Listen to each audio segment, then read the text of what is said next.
This video is brought to you by HATD.com, the super cool guys behind the super cool Kickstarters The Wandering Tavern and Sky Zephyrs. These are system-agnostic settings inspired by the world of Studio Ghibli, and also skyships. If you haven't heard of them before, you're seriously missing out. These guys thought of everything. Awesome characters, unique quests, a system for 3D aerial combat, and my new favorite thing, an online vehicle builder, where you can customize any vehicle you can imagine. Check out The Wandering Tavern and Sky Zephyrs using the link in the description below, and don't forget to use code DungeonDelver to get 10% off your order. A huge thank you to homieandthedude.com for sponsoring this video.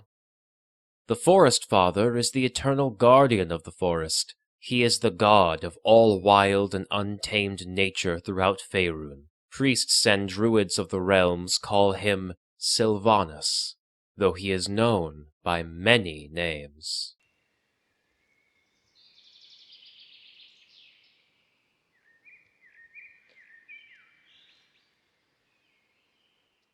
Mortals have made great strides for their civilizations. Towering pillars of stone topped with colorful flags, great roaring forges fueling their growth. They think themselves masters of the land, clearing grove and fen in favor of fields and homes, separate from nature. Yet still they always return. Beyond their walls of stone and iron, beyond tilled fields and farmhouses, they come back to the wild. Back to me. I care not whether they stay or go. I care only for the balance. To the civilized man that loves to forage through my bushes and hunt my beasts, they see the wild as chaos. A place where circumstance and savagery rule. They fail to see the balance in nature. Many people have had their senses dulled by the trappings of cities and farms, but many too seek my guidance. I remember one spring, a farmer's brood came to the wilds. Several young children that often left their controlled fields of tilled soil and calm livestock to forage in the shadows of the wild. They can hear my voice, carried by the wind through the leaves, refreshing and chilling all at once. They may think it nothing more than a breeze, but I gave them their warning all the same. Be welcomed, feast and frolic. But treat all here with due respect. Even the berries you pluck and the beasts you hunt. This is my home, not yours. I watch them through the root and the bramble, through the leaf and the branch. They are untamed as young bucks, as honest as the winter wind.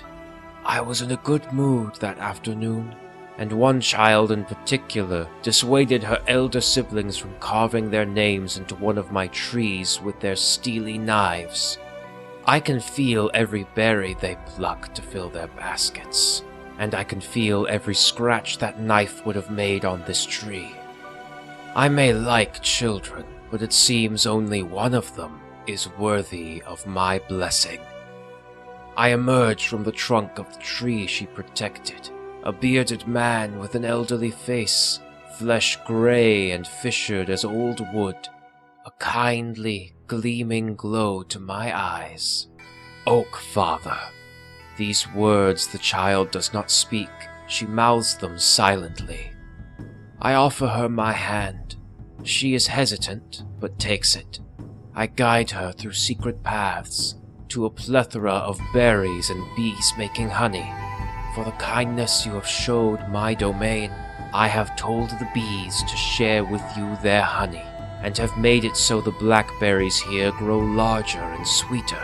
Make sure you keep your respect for the wilds, little one, for nature disrespected greets you with horn and claw instead of kindly old oak. The young girl runs back to her brothers, eager to tell them the story of the kindly old tree man that helped her find good berries to pick. When she turns to see me, there is nothing but the grass, the trees, the birds, and the wind. The little girl went back to her home with her brothers, her basket full of sweet, juicy berries, and jars filled with honey brought her praise by her family. The knife-wielding indolets, racing to their homes with nothing to show but bee stings and sour fruit. They will learn their lesson and remember it well, if they know what's good for them. I do not forget, nor do I forgive so easily.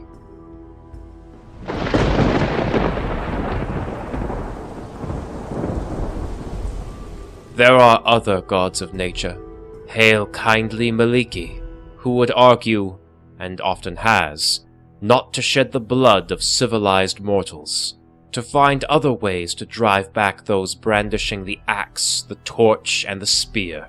For not all who take advantage of nature have evil intent in their hearts. For all my love for her, Maliki fails to realize that civilization cares not for the wilds, and the wilds cares not for them in turn. She seeks balance, but the only true balance to be found is within nature. Wild nature. Untamed, untilled.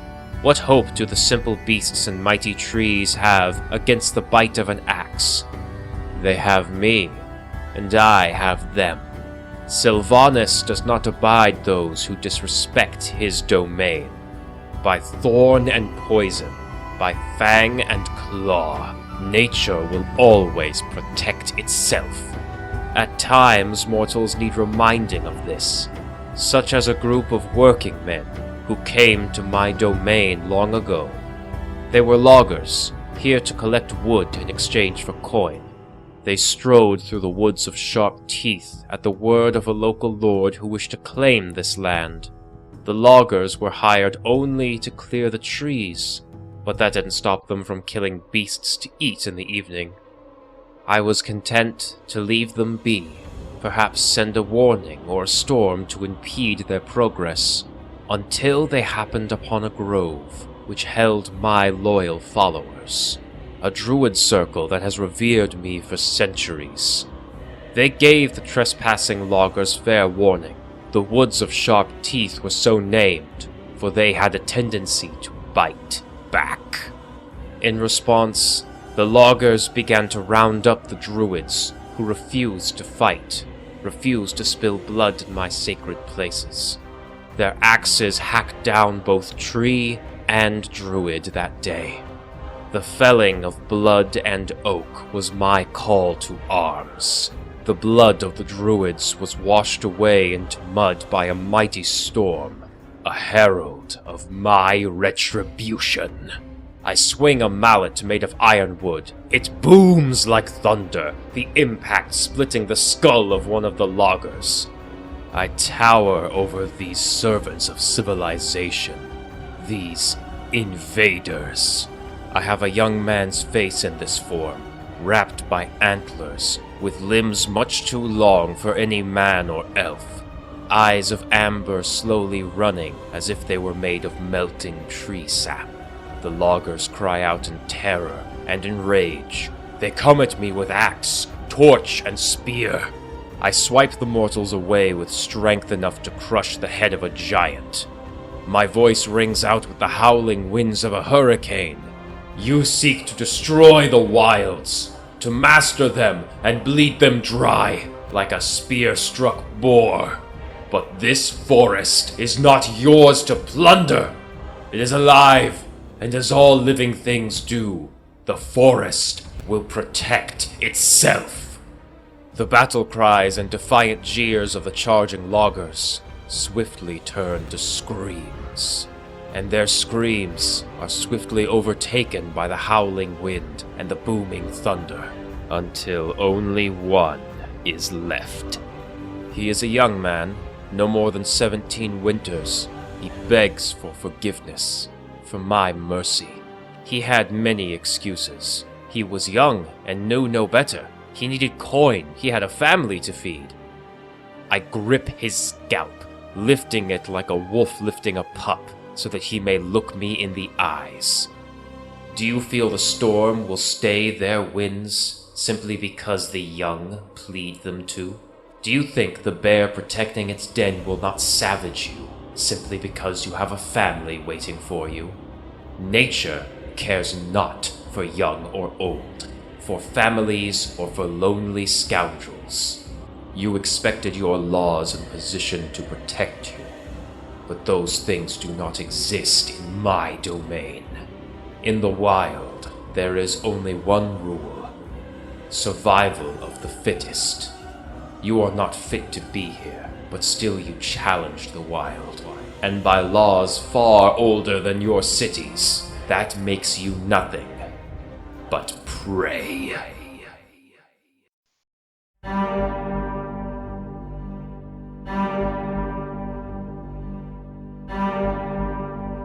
Druids claim to be in harmony with nature, with the weather, the land, and the many beasts.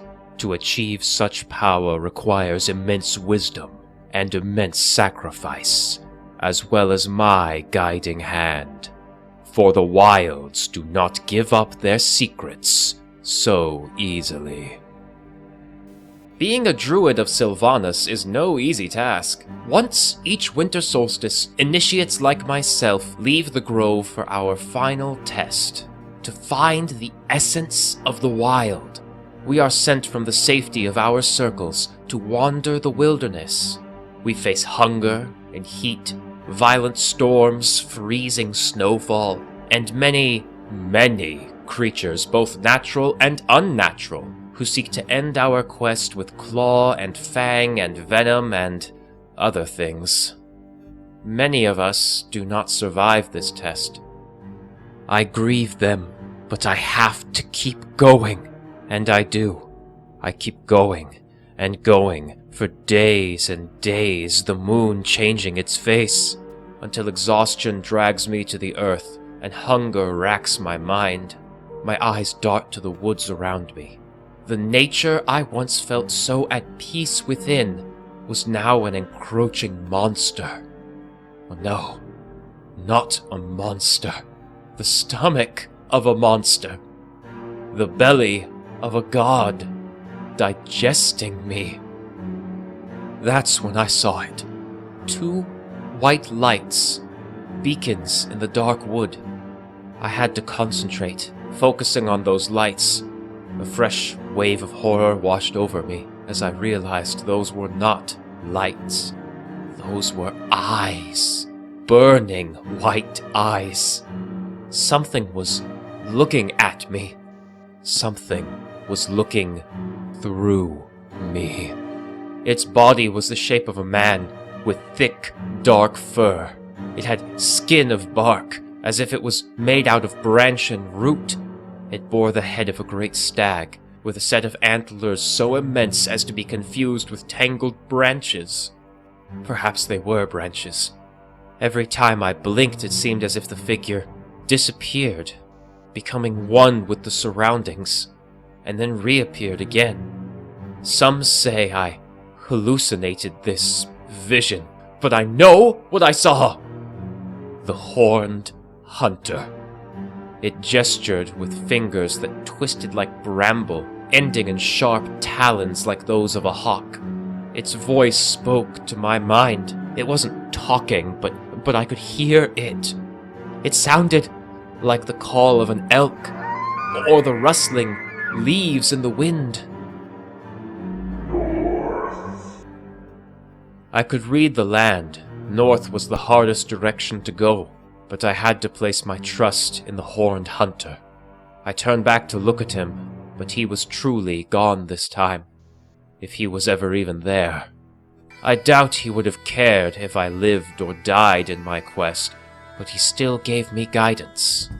In spite of the fear, the hunger, and the fatigue, I rose to my feet, and I headed north. And so I returned, a true druid, and one of Silvanus's most faithful All beings, no matter how dulled by civilization, can feel my presence in the wild. Some see a wise old man with unreadable eyes, others a young man crowned with horns and brandishing a wooden mallet, and others still see an antlered beast striding in a parody of man. We are Silvanus. So, child of civilization, when you make camp for the night and gaze out from the fire into the dark woods surrounding you, what do you see?